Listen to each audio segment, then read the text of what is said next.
Hello and what is going on today, guys? Tomcat here and welcome back to Need for Speed Heat, where we are going to be building a rotary engine swapped Miata. Now, that sounds a little nutty because it kind of is, and I really wanted to build a Miata, and when we were given the chance to build some crazy cars, I was like, okay, I'm making a beeline for the Miata. Like, the Miata to me is just such a part of tuner car culture, and it's been like, the Miata has withstood the test of time. It really has. I mean, the Miata has been in games for so many years, and it's been in so many different Need for Speed games. I mean, it was such a, it was such a staple of not only Need for Speed, but like racing games in general for so long that I was like, we gotta build a Miata. We have absolutely got to build a Miata. And when I knew that you could do engine swaps in this game, I was like, oh my god, we have to rotary swap the thing.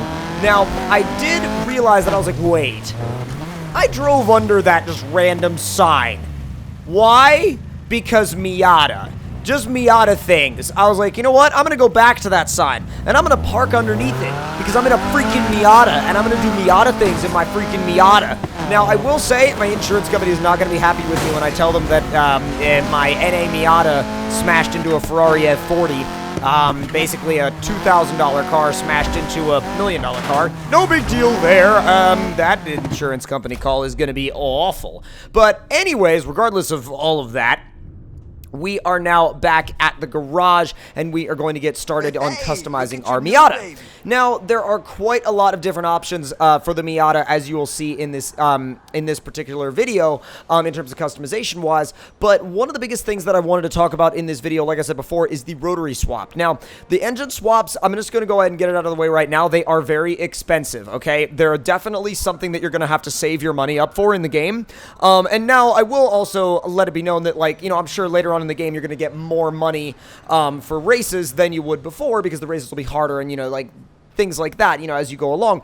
But I do, again, want to stress the fact that these engine swaps are not cheap. I mean, the rotary swap itself costs $66,000. So, again, we're not talking small numbers here when it comes to doing these engine swaps in this game, but they're very much so worth it. I mean, the turbo sounds combined with the sound of the rotary engine, and I'll let you guys hear it later on when we pull out of the garage. The sounds are amazing. The sounds are awesome, and they really do give you that iconic turbo flutter that everybody just wants to hear, like everybody craves, like, that rev up of the rotary, and then like, well, I mean, you guys are going to hear it right here. So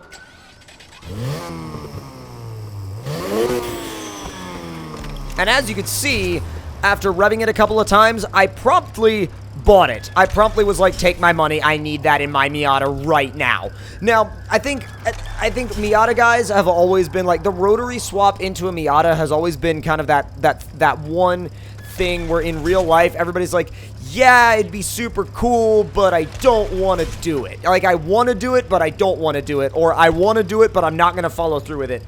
Mainly because of a few different reasons. One, because, I mean, a Miata is a car that, like, you want to just, like, get in, start up, and drive, you know what I mean? It's not a car that you want to be, like, worrying about, like, oh, did I put the right amount of premix in, for the rotary engine and everything. Like, you don't really want to have to think about a Miata in the same reliability sense as you would think about an RX-7. And for me, frankly, like, when it comes to real life stuff, if I was going to think about, that level of, if I wanted to think about that level of reliability, I would want to do it for an RX-7, not for a Miata. But that's not to say I don't like a Miata, but if I wanted to do the same thing to a Miata, I would probably either put a different engine in it, or I would just turbo it. But luckily, it's Need for Speed, and we don't really have to worry about reliability, so you can rev your rotary engine to the moon all day long, and it is not going to care about it. Now, I did, for just the sake of sheer, like, comedy, put a 8-speed transmission in my Miata. I mean, can you imagine a rotary swapped Miata with an 8-speed transmission? That would just be, like, that's so backwards in the scheme of what a Miata is supposed to be that it almost makes it worth it, because when your Miata is that ridiculous and that out there and that crazy, like, do you have any idea what the reaction from the Miata community would be? Like, hey guys, just so you know, I've taken an NA Miata, I've dropped in a 1.3 liter turbo rotary engine, and I've also made it to an 8-speed transmission. They would all like just look at you and be like, they would either be like, you are a massive idiot, or you are a genius that is albeit slightly misguided.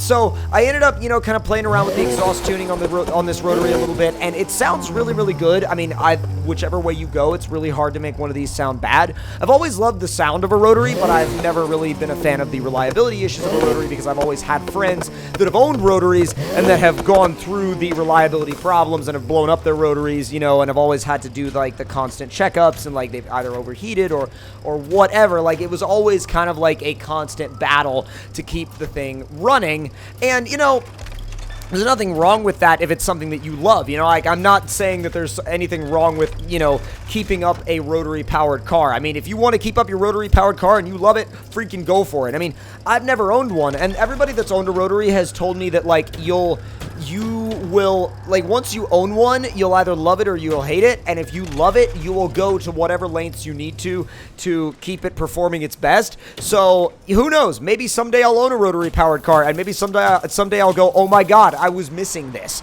you know. But until that day comes, I'm still gonna maintain the opinion of not being a fan of the rotary engine reliability issues. Now, going along into the build itself, you'll see that there are tons of options for what you can do with like splitters and lips and, you know, different body mods, you know, not just to the front bumper, but like to the car in general. I went with a very simple fender flare, like a very simple like over fender flare. This is how you make the entire Miata community angry. You delete the pop-ups. What I decided to do is just do sleepy pop-ups like halfway up, which, you know, is kind of common-ish in the Miata community. I mean, some areas of the Miata community you see it a lot. Other areas of the Miata community it's not all that common, but I decided to rock that look in this game. And you also have two different hardtop options. You have one that's kind of like a normal OEM looking hardtop, and then you have another one that's got a little mini roof spoiler, mini carbon roof spoiler in the back. So you also have a variety of taillight options. I wasn't a fan of any of the ones like over towards the right, so I decided to go with a slightly blacked out stock look because I wanted to keep kind of stay true to the Miata style. Now you can do a cut rear bumper, and I don't know if that was really in line with the look I wanted to go for this car, but at the end of the day, I could see how it could be in line with the look that someone might want to go for. So if that's a look that you want to find for, you know, for a custom Miata in Need for Speed Heat, I mean, feel free for it. Like, feel free to do it. Go for it. But at the end of the day, I think it wasn't quite the look for me. And for once, I didn't actually end up doing that turn-down exhaust pipe. I did the just a big, like, single tip instead. So you also have a couple of different trunk options. I really liked the one that was like a little bit of a duckbill, and then you have your APR wing options. Now, I was like, I kind of scrolled through them a little bit, and I was like, yeah, I could, but I've also done like multiple other big wing cars, and so I wanted to kind of keep this one a little bit cleaner, a little bit more of a more sweeping line. Really liked these 3DSM wheels. Actually, they kind of set the car off with a little bit of like this wide stance look, and I really dig it. Like, or 3SDM wheels.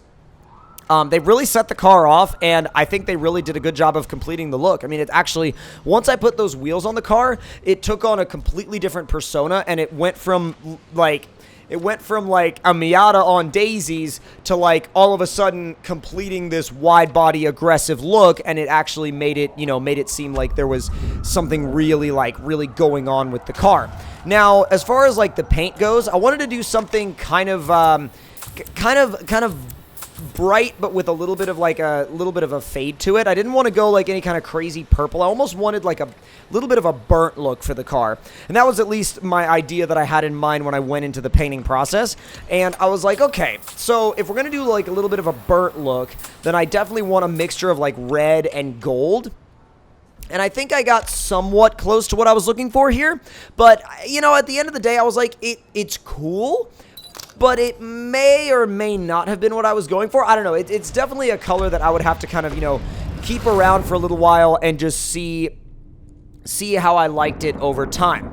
Now, driving this car, again, you'll get to hear some amazing sounds, and when we pull out of the garage, I'm just going to be quiet for a little bit and let you guys hear this thing drive, because the turbo sound is incredible. It's just absolutely amazing, and y'all have to hear it. Go, listen to it. Go for it.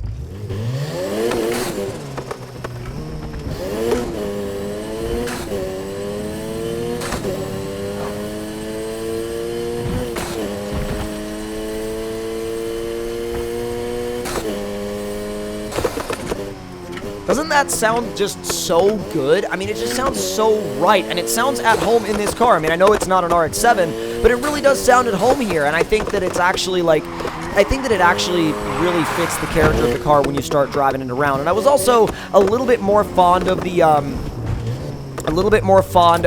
the color when I took it outside of the garage, and I think you really do want to reserve your judgment for the color that you pick for your car until you take it out of the garage and really look at it, because in the daylight it really does have this nice shade to it. In my opinion, it really has that nice burnt look, and I think it kind of complements the car really nicely, especially with the wheel choice.